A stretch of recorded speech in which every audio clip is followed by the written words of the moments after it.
할렐루야. 주 예수님 은혜 안에서 평안하셨습니까? 계속해서요.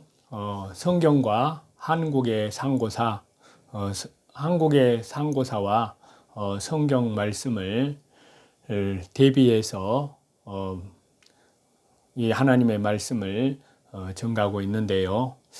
자, 성경과 수메르 점토판에 홍수에 대한 이 시간에는 그 기록을 비교해 보려고 하는데요.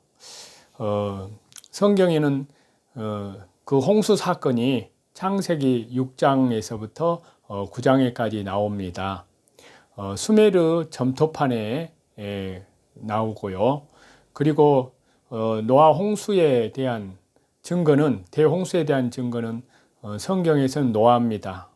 수메르 점토판에서는 그 주인공이 우투나 피시팀입니다. 그리고 성경의 신은 창조주 하나님, 여호와 하나님, 유일신, 성부, 성자, 성령, 성삼일체 하나님이십니다. 그러나 수메르 점토판에서 신은 6명 이상의 신이 나옵니다. 다신입니다. 다신교입니다. 그러니까 우상이죠. 그 다음에 홍수 심판에 대한 이유를 성경은 정확하게 말씀하고 있는데요. 인류의 부패와 죄악의 간영함을 심판하시는 이유로 들고 있는데요. 그러나 수메르 점토판에 나와 있는 홍수 기록에는 그런 내용은 아무 내용이 없습니다. 그 다음에 방주의 크기인데요. 폭과 길이만 계산을 해 놓았는데요. 성경에는 300규빗, 50규빗, 30규빗입니다. 그래서 45만 규빗입니다. 그런데 수메르 점토판에는 방주의 크기를 120규빗, 120규빗, 120규빗으로 해가지고 172만 8천 규빗으로 되어 있습니다. 그리고 방주의 탑승자는요, 성경에는 노아 가족 8명, 4쌍입니다. 그런데 수메르 점토판에는 친척과 장인들, 기술자들이라고 되어 있고요.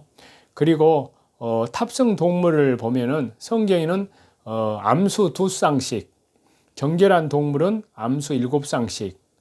그런데 수메르 점토판에는 가지고 있던 짐승과 동물들입니다. 그리고 홍수가 시작된 날짜를 성경은 기록하고 있습니다. 노아 600세 되던 해 2월 17일이라고 정확하게요. 그런데 수메르 점토판에는 그것이 없습니다. 또 비가 내린 기간은 성경에는 40일이라고 되어 있는데 수메르 점토판에는 6일로 되어 있습니다.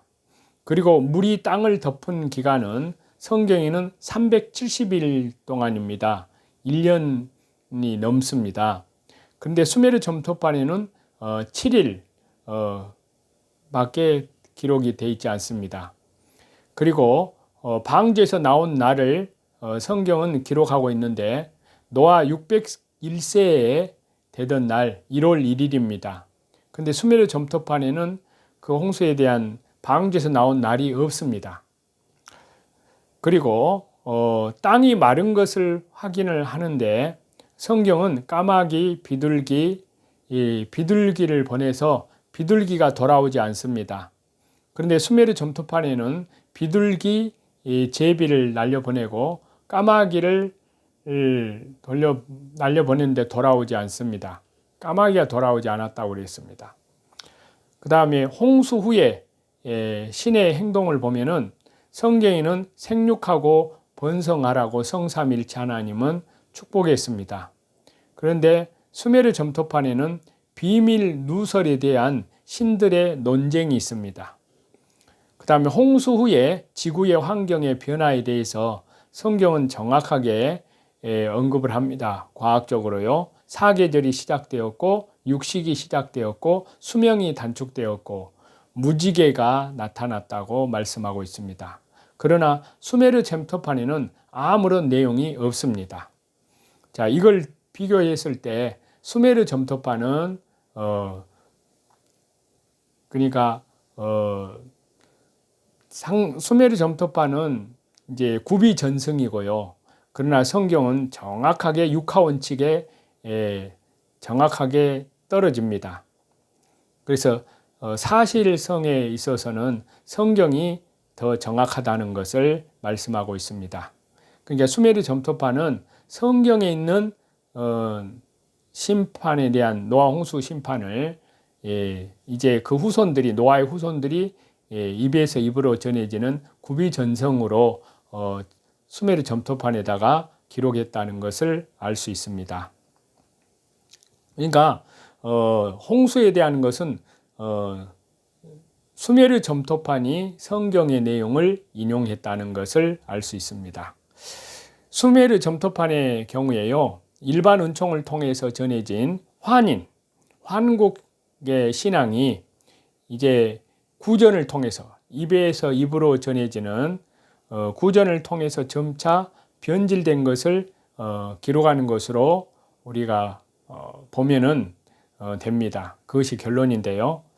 즉 과거의 홍수 사건 당시에 있던 일이 자연스럽게 셈의 노아의 장자 셈의 신앙을 통해서 우리 민족에게 전승이 되었지만요, 그것이 수메르의 다신교 신앙, 인간적인 구존에 입에서 입으로 전한 구비전승의 약점, 한계 등과 혼합이 되어서요, 오류로 잘못된 내용들로 가득 찬 내용이 되어버린 것입니다.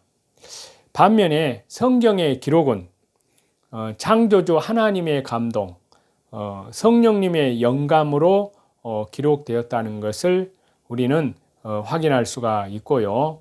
그리고 성경이 절대적인 진리라는 것을 확인되었습니다.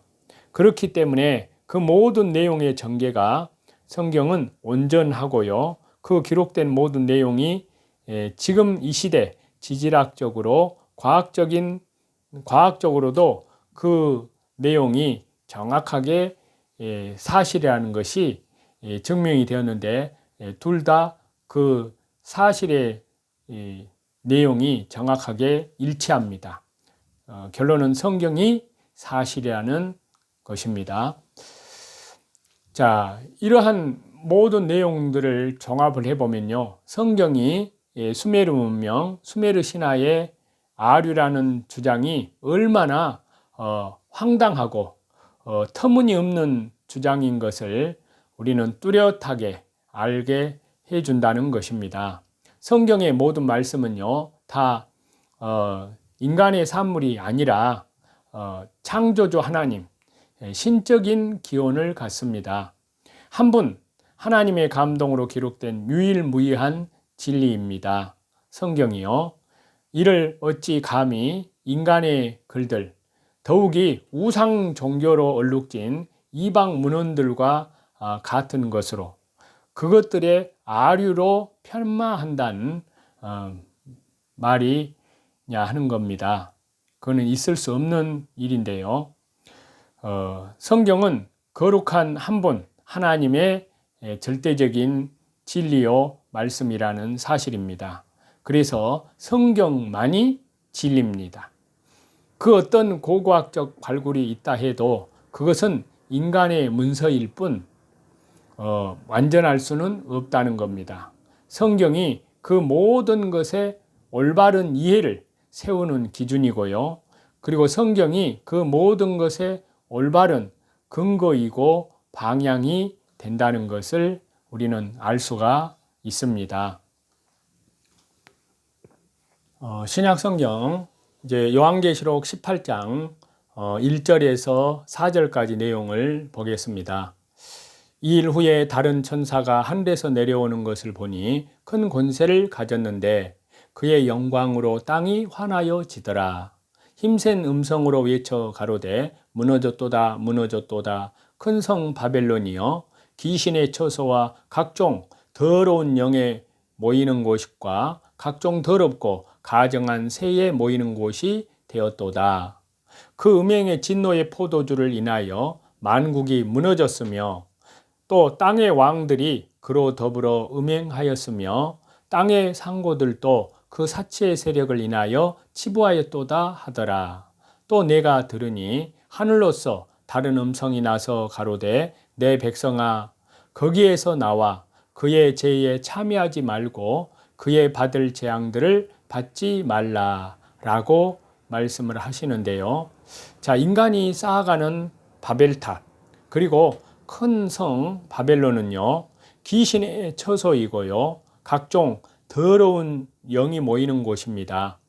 하나님이 없이 잘 살아보고자 하는 인간의 추잡한 욕망이 넘치는 곳입니다. 하나님 없이도 우리는 하나님과 같아질 수 있다는 사탄의 마귀의 온초적인 욕망을 이루고자 하는 곳이 인간이 쌓아가는 21세기 종교 바벨탑 그리고 적그리스도 정부 시대입니다. 자, 인간 정부에 대한 하나님의 오랜 세월의 인내와 오래 참으심이 이제 마무리 되어 가고 있습니다. 하나님을 대적하고 성도들을 박해한 성도들을 핍박하고 성도들을 죽인 세상 정부와 마귀의 자녀들에 대한 최후의 심판이 이루어지게 됩니다. 자, 우리 그리스도인들은 그래서 요한계시록 18장 4절의 말씀을 절대적으로 유념해야 된 줄로 믿습니다. 자, 요한계시록 18장 4절 말씀인데요. 또 내가 들으니 하늘로서 다른 음성이 나서 가로되 내 백성아 거기에서 나와 그의 죄에 참여하지 말고 그의 받을 재앙들을 받지 말라라고 단호하게 나오라고 하십니다. 나오라고 하시는 거예요. 현 우리 교회는요 세상과 함께 하면서 지금 시대에 되어지는 모든 교회들을 보면은 세상과 함께 하면서 시대의 문명을 따라가고 또 그 혜택을 받으려고 하고 있습니다. 4차 산업혁명이 주는 달콤한 독이 든 이 성배를 마시려고 합니다. 하나님께서 수도 없이 보여주심에도 수도 없이 귀가 아프도록 말씀하고 계심에도 불구하고 교회는 아무것도 보지 못한 채 사단이 주는 마귀가 주는 이 독주를 감사함으로 받아들이고 있습니다. 자, 교회의 배도 이 교회의 반역은요 하나님께 대한 반역은 수십 년 아니 수백 년 전부터 어둠의 세력들이 교회에 심어둔 자들에 의해서 진행되어 왔습니다. 예를 들면요 사탄이 심어놓은 그런 어둠의 세력들을 말씀을 드리면 예수회, 그 다음에 장미 십자회, 프리메이슨, 일루미나이트, 유대인들의 카발 세력 등등 이루 말할 수 없을 정도로 수많은 어둠의 세력들은요 교회를 무너뜨리기 위한 이들의 전략을 실행해 왔다는 것을 저와 여러분은 깊이 알았으면 좋겠습니다. 신약성경 마가복음 14장 53절에서 65절 말씀을 보시겠습니다. 그들이 예수님을 끌고 대제사장에게로 가니 대제사장들과 장로들과 서기관들이 다 모이더라. 베드로가 예수님을 멀찍이 따라 대제사장의 집 뜰 안까지 들어가서 아랫 사람들과 함께 앉아 불을 쬐더라. 대제사장들과 온 공회가 예수님을 죽이려고 그를 칠 증거를 찾되 얻지 못하니 이는 예수님을 쳐서 거짓 증언하는 자가 많으나 그 증언이 서로 일치하지 못함이라. 어떤 사람들이 일어나 예수님을 쳐서 거짓 증언하여 이르되 우리가 그의 말을 들으니 손으로 지은 이 성전을 내가 헐고 손으로 짓지 아니한 다른 성전을 사흘 동안에 지으리라 하더라 하되 그 증언도 서로 일치하지 않더라. 대제사장이 가운데 일어서서 예수님께 물어 이르되 너는 아무 대답도 없느냐? 이 사람들이 너를 치는 증거가 어떠하냐? 하되 침묵하고 아무 대답도 아니하시거늘 대제사장이 다시 물어 이르되 네가 찬송받을 이의 아들 그리스도냐? 예수님께서 이르시되 내가 그니라. 인자가 권능자의 우편에 앉은 것과 하늘 구름을 타고 오는 것을 너희가 보리라 하시니 대제사장이 자기 옷을 찢으며 이르되 우리가 어찌 더 증인을 요구하리요? 그 신성 모독하는 말을 너희가 들었도다. 너희는 어떻게 생각하느냐? 하니 그들이 다 예수님을 사형에 해당한 자로 정죄하고 어떤 사람은 그에게 침을 뱉으며 그의 얼굴을 가리고 주먹으로 치며 이르되 선지자 노릇을 하라 하고 하인들은 손바닥으로 치더라. 예수님께서는요, 대제사장에게로 끌려가셨고 종교 지도자들이 모였는데요. 베드로는 대제사장의 집 앞마당까지 들어갔는데요. 사람들은 예수님께 불리하도록 거짓 증언을 했지만요. 그것이 서로 들어맞지 않았습니다. 대제사장이 예수님께 그리스도냐고 질문을 하자 예수님은 내가 바로 그니라 라고 말씀을 하셨습니다. 이에 대제사장은요, 자기 옷을 찢었고 사람들은 모두 예수님을 사형에 처해야 한다고 말을 하며 핍박을 했습니다. 자, 예수님을 고소한 사람들의 증언은 거짓이었고요. 서로 들어맞지 않았는데요. 그럼에도 불구하고 그들이 예수님을 풀어주지 않은 것은 이미 예수님을 죽이기로 작정을 했기 때문인데요. 미리 자신의 뜻을 결정하고 그 신념이나 판단에 부합하는 것은 받아들이는 사람들이 있습니다. 그들은 누가 뭐라고 말을 해도요, 듣지 않습니다. 그러나 이런 식으로 해서는 주 예수님, 주 하나님의 뜻을 이룰 수 없는 것입니다. 주 예수님의 뜻을 분별하고 순복을 해야 당연하다고 믿습니다. 자, 목적한 것을 이루기 위해 우리 자신, 저와 여러분 각자 자신이 거짓말을 한 적이 없는지 또 거짓말을 한 적이 있는지 깊이 돌아봅니다. 나의 신념이나 나의 판단에 따라 듣고 싶은 것만 듣고 보고 싶은 것만 보고 있지는 않는지를 한번 깊이 저와 여러분이 돌아보면 좋겠습니다. 찬송 드리시겠습니다.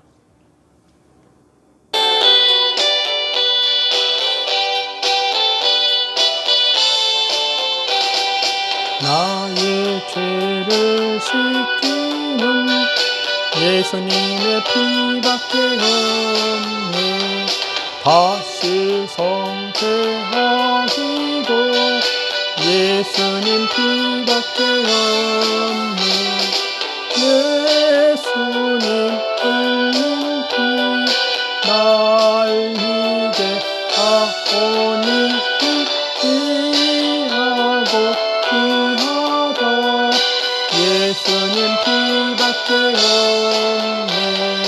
나를 정죄하기는 예수님 피밖에 없네. 사죄하는 증거도 예수님 피밖에 없네. 예수님 흘린 피 날 이제 하오니 귀하고 귀하다. 예수님 피밖에 없네. 나의 죄 속하기는 예수님 피밖에 없네. 나는 공로 없도다. 예수님 피밖에 없네. 모든 존귀와 영광과 감사와 찬양을 우리 성삼위 하나님께만 돌립니다. 오늘도 자기 자신을 하나님 앞에 부인하고 오직 자기의 십자가를 지고 믿음의 주에 온전케 하시는 주님만을 바라보며 다시 재림하시는 주 예수님을 향하여서 믿음으로 우리 주 예수 그리스도의 이름으로 모든 선한 싸움에서 승리하시는 저와 여러분이 다 되시기를 우리 주 예수 그리스도 이름으로 간절히 축원합니다. 감사합니다.